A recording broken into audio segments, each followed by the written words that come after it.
오늘도 생사를 알 수 없는 아이 숫자는 늘었습니다.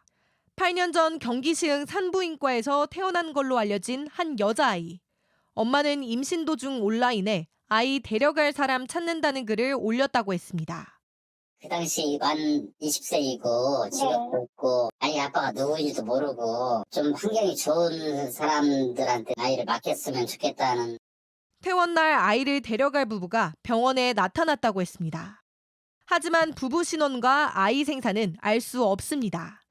4년 전 대전에서 출산한 뒤 집에 방치했다 야산에 버렸다고 진술한 친모는 어제 구속됐습니다. 억울한 점이 없다. 조사를 받게 되면 모든 걸 다 인정할 거다. 영장 심사는 포기했습니다.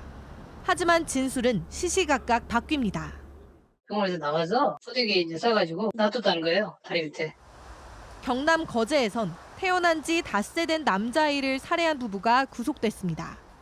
시신을 수색하고 있지만 역시 못 찾았습니다. 과천에서도 지난 2015년 숨진 남자 아기 시신을 찾고 있습니다. 50대 친모는 다운증후군이던 아이가 앓다가 숨져 선산에 묻었다고 말했습니다. 학대는 하지 않았다고 했습니다. 사체 유기죄에 7년 공소시효가 지나 아무 책임을 지지 않을 수도 있습니다. 전수조사는 오늘 7일까지입니다. 하지만 아이들을 다 찾을 때까지 조사는 계속돼야 합니다.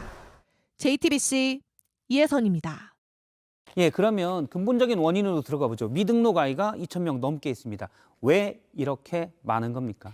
네, 보통 복잡한 가정 형편과 어려운 경제 형편 때문일 가능성이 높기는 합니다. 하지만 진짜 문제는 제도입니다. 우리 민법은 결혼한 부모를 위주로 출생신고를 진행하는데요. 이 미등록 아동을 발견해서 등록 조치를 도왔다는 복지사의 이야기 먼저 들어보시겠습니다. 이혼 과정에서 친모가 제3자의 아이를 임신 출산하게 되면서 당시 남편의 아이가 아니었기 때문에 신생자 소를 걸어야 됐었고 많은 시간들이 지나다 보니까 출생신고가 좀. 네, 이 사례처럼 이혼 과정에서 남편 아닌 다른 남성의 아이를 출산해도 그렇고요. 이 가정폭력에 도망쳐서 살다가 이 다른 남성 아이를 출산해도 당장 혼인관계에 있는 남편의 아이로 등록이 되기 때문에 이런 경우엔 출생신고를 미루거나 못하게 됩니다. 이 반대 경우도 있습니다.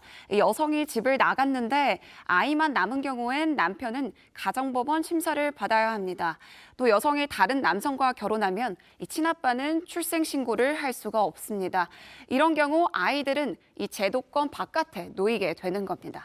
제도만 조금만 더 꼼꼼하게 손을 봤으면 미등록 아이를 크게 줄일 수 있다는 생각도 드는데요. 그런데 앞서 이제 숨진 아이들, 이 아이들은 사실 제도권 밖에서 어떻게 보면 숨지게 된 건데 이 원인은 뭐라고 봐야 될까요?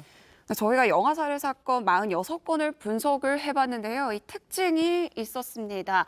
범행 동기로는 임신과 출산이 주변에 알려질 게 두려웠다는 게 가장 많았고요. 생활고로 도저히 키울 수 없다고 판단한 경우가 뒤를 이었습니다. 익명 출산제를 도입하고 키울 수 없는 아이를 국가가 임시 보호한다면 살인을 막을 수 있었다는 얘기입니다. 영아 살인 46건 가운데 26건은 친모가 살해했습니다. 대부분 20대 초반이거나 10대였는데요. 또 46건 가운데 36명이 초범이었습니다. 범죄를 저지르지 않아도 될 어린 여성이 이 고립된 상황에서 극단적인 선택을 했다는 사실을 보여줍니다. 고립된 상황이라고 했는데 이 상황을 막기 위한 제도도 필요할 것 같습니다. 박현주 기자였습니다. 수고했습니다. 뒤늦게 2,236명의 아이들을 찾고 있지만 한 20년 차 간호사의 노력이 없었다면 그림자 아이들의 존재도 모를 뻔했습니다. 이 간호사는 출생아의 접종 기록과 출생신고가 차이 나는 것을 알고 정부에 여러 차례 조사를 요구했습니다. 정부는 좀처럼 움직이지 않았는데 뒤늦게 감사원이 이 간호사의 이야기에 주목하면서 조사가 시작됐습니다. 배승주 기자입니다. 실종 아동을 찾습니다. 특정 아이를 찾는 전단이 아니었습니다. 지난 8년 태어나자마자 예방접종을 했는데 이후 출생신고 안 된 아이들을 찾는다는 내용입니다. 20년 차 간호사 이다정 씨. 미등록 아이들이 세상에 숨어 있고 이 아이들을 찾을 방법이 있다는 걸 알고 있었습니다. 태어나자마자 이제 95%가 다 비형간염 1차 접종을 맞거든요. 그래서 그거를 좀 조사해 달라고. 보건복지부와 정부 부처에 방법을 알렸습니다. 뜻이 맞는 변호사들과 이런 아이들 숫자를 달라고 세 차례 정보 공개 청구를 했습니다. 하지만 답은 오지 않았습니다. 국가에서 직무를 유기하거나 소홀히 하고 있지 않다. 감사 제보랑 감사 청구라 그래서 막 안 주니까. 이 간호사는 2016년 사례를 발견한 뒤 이 통계에 주목하기 시작했습니다. 경북 안동에서 한 여성이 신생아를 살해하고 안매장했습니다. B형 간염 1차 접종 기록이 있는데 출생 신고가 안 됐고 보건소 직원이 의심해 아이 존재가 드러났습니다. 이런 아이들 숫자만 알려줘도 숨은 아이들을 구할 수 있었습니다. 민감 정보는 전혀 포함되어 있지 않아요. 통계치를 달라고 한 것뿐이거든요. 포기하지 않았습니다.